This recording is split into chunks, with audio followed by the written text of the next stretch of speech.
The people who are gang stalking you aren't all in the same boat. They're not all in the same category. Different people are approached in many different ways and asked to do the assignments. The homeless guy on the street, he's doing assignments. He's been approached by somebody to do the assignment. The person living with you at your house is doing an assignment. They've been approached in a certain sort of way.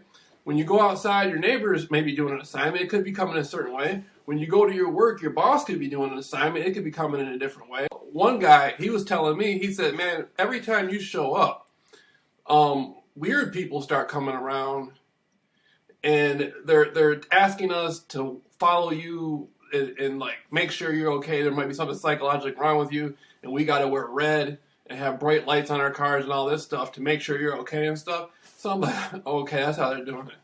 And I'm sitting there, I'm talking to him, and the guy's an alcoholic. Not to disrespect him. So I give him $7, $8, and I said, well, look, man, I can help you get a drink. I don't encourage his drinking, but I want to help him, if he can help me. So he explained to me how the different people were coming in and bringing different people in to sell these assignments up and stuff, and it was really educational. And I learned from him that his perception of what he was doing was not harmful to me. He wasn't doing this as some sort of attack upon me. He was doing this because he wanted to make a few dollars. And he thought, for whatever reason, what the people asked him to do wasn't going to be harmful. So he didn't understand what gang stalking was, to begin with. He had never heard of it before. I put him in a certain category. To this day, he'll still do assignments. $20, $30. That'll do a lot for somebody like him.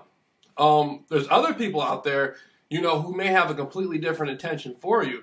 There's money exchanging hands. Okay, there's people working. There's a lot of money exchanging hands. Target individuals are worth a lot of money. A lot of money. And so you're putting food on the table. You're being watched and observed 24/7. It's like an animal it's like you're out in the Serengeti, the lion on the thing, and you got all these sophisticated people in helicopters and zoologists and all this stuff, and botanists and scientists and stuff like that. You're not paying attention, but they're there. So they got to get your connections with other people. What's your connection with the people you're close to? That's what they really want to get in. So if your family are the ones doing the assignments, it's going to be explained to them in a certain way as to why it's happening.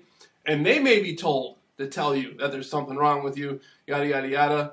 And so you may get in a situation where you might get in an argument with your family. There's people that just don't, this is actually broken family members apart from each other. So your communication with the family is the biggest thing.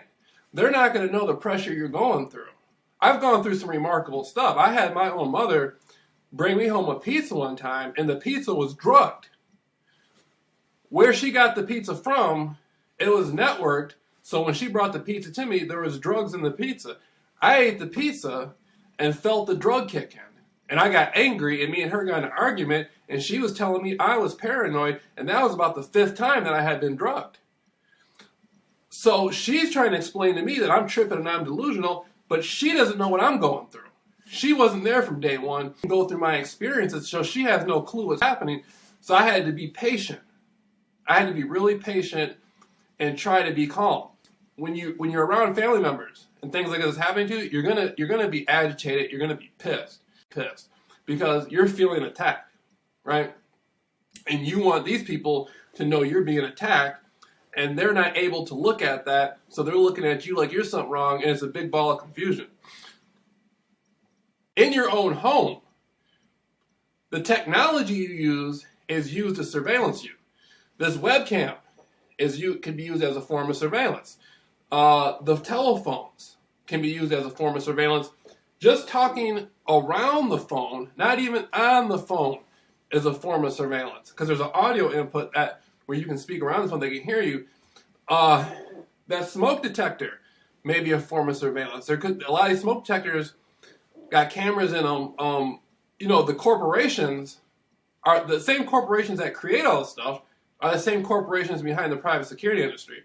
And you're thinking, this is demons watching me, or it's paranormal and all this stuff, but the technology is there to do it. Throughout society, there's a surveillance grid already in place that most people don't know about. So if I go to a certain library, the people arranging assignments, they're going to be watching me through the cameras at the libraries.